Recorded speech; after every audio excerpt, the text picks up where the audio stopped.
7h24 dans le grand matin sur Sud Radio, tout de suite à travers le monde avec Jean-Baptiste Noé. Bonjour Jean-Baptiste. Bonjour Maxime. Bon, le sommet de l'Alliance Atlantique s'est donc tenu à Washington. Il a pris fin cette nuit. Les alliés ont annoncé de nouvelles aides pour l'Ukraine et souhaitent aussi se préparer pour un conflit long face à la Russie et aux puissances montantes.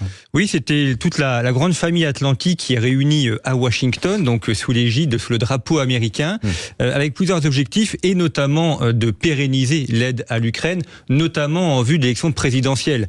Et l'idée, c'est que si jamais le président venait à changer, en clair, si on avait Donald Trump, l'aide à l'Ukraine puisse continuer. Là, on a 40 milliards de dollars qui ont été annoncés. Un bloc OTAN qui est malgré tout un petit peu affaibli, d'abord parce qu'Emmanuel Macron est en situation politique compliquée. D'ailleurs, on l'a vu un petit peu terne pendant ce sommet. Et puis les inquiétudes autour de Joe Biden, on l'a vu notamment avec ce nouveau lapsus entre Zelensky et Poutine.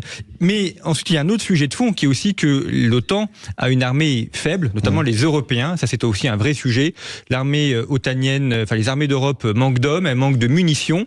Et donc, si ils veulent combattre la Russie, d'autres adversaires, il va falloir hausser le niveau en matière d'équipement militaire. Alors ce sommet a aussi montré des désaccords avec la Turquie et une dénonciation frontale de l'ingérence chinoise. Oui, alors la Turquie, depuis le début du conflit contre l'Ukraine, elle joue un double jeu, elle est un peu sur tous les tableaux, elle est à la fois avec Moscou et avec l'OTAN, puisqu'elle est membre de l'OTAN, mais elle s'est dit préoccupée, enfin ça c'est Erdogan, qui a dit qu'il était préoccupé par un risque de guerre entre l'OTAN et la Russie. Donc toujours un petit peu ce double visage. Et puis, il y a eu ce communiqué de presse nouveau sur la Chine, je cite le communiqué qui dit que la Chine joue désormais un rôle déterminant dans la guerre menée par la Russie au travers de son partenariat dit sans limite.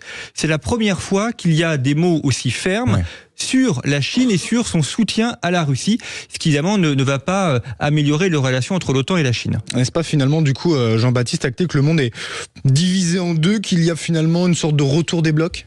Alors c'est effectivement l'impression que ça donne. D'un côté, le bloc occidental avec l'OTAN qui se réarme, qui augmente ses financements. De l'autre, ce qu'on appelle le Sud global, notamment la Russie et la Chine. Alors ça, c'est vrai au niveau politique. Toutefois, on voit bien qu'au niveau économique, les principaux partenaires commerciaux de la Chine, ce sont les États-Unis et l'Europe. Une Europe qui continue aussi à acheter des hydrocarbures à la Russie, notamment du gaz et du pétrole. Donc on a d'un côté le discours politique et de l'autre la réalité économique qui montre un monde un peu plus complexe. J'ai vu que même que la Corée du Sud pourrait être prêt à envoyer des armes à l'Ukraine. C'est effectivement annoncé, notamment ça permettrait de développer son industrie d'armement qui n'est pas négligeable. C'est vrai aussi. Merci beaucoup Jean-Baptiste Noé.